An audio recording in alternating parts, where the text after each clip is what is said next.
আসসালামু আলাইকুম। আশা করি যে আমি থ্রি ফেজ মোটরের যে ভিডিওটা দিয়েছিলাম, তো আসলে সম্পূর্ণ কয়েল যে বান্ডিংটা একেবারে দিতে গেলে অনেকে বুঝবে না। এই কারণে আমি করেছি কি, মানে প্রথম থেকে দেওয়ার পরবর্তী কিছু অংশ, অর্ধেক অংশ কয়েল ওঠার পরে পরবর্তী এই ভিডিওটা করা, আসলে শেষ অংশটা অবশ্যই আপনাদেরকে দেখাবো। তো একটি কয়েল যেভাবে ওঠানো হয়, প্রত্যেকটা কয়েল একই সিস্টেমে ওঠানো হয়।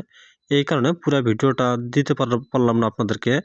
তবুও একটি করে মোটরের যে কয়েলটা কিভাবে বান্ডিংটা করতে হয়, এই কারণে আমি আপনাদেরকে মাঝখান থেকে একটু দেখাইলাম এবং প্রথম থেকে দেখাইছি, এবং পরবর্তী যে কয়েলগুলো বসানো কিন্তু একই সিস্টেম, একই কায়দা। তো দেখেন, আমি অতি সহজে 4 কেজি তার বসবে এই মোটরটাতে। তো আমি এটা কিন্তু 2 সেট কয়েল মিলে একটি করা রয়েছে, এইভাবে কিন্তু এই বান্ডিংটা করে গেলাম। আশা করি যে মোটরটা যে বান্ডিংটা করে দিলাম, আসলে সোলারটা অনেকটাই মানে ইজি থাকার কারণে অতি সহজে দ্রুত গতিতে তারটা ওঠানো যায়। তবুও আমি একটু হালকা একটু টেনে দিয়েছি ভিডিওটা, এর জন্য আন্তরিকভাবে দুঃখিত।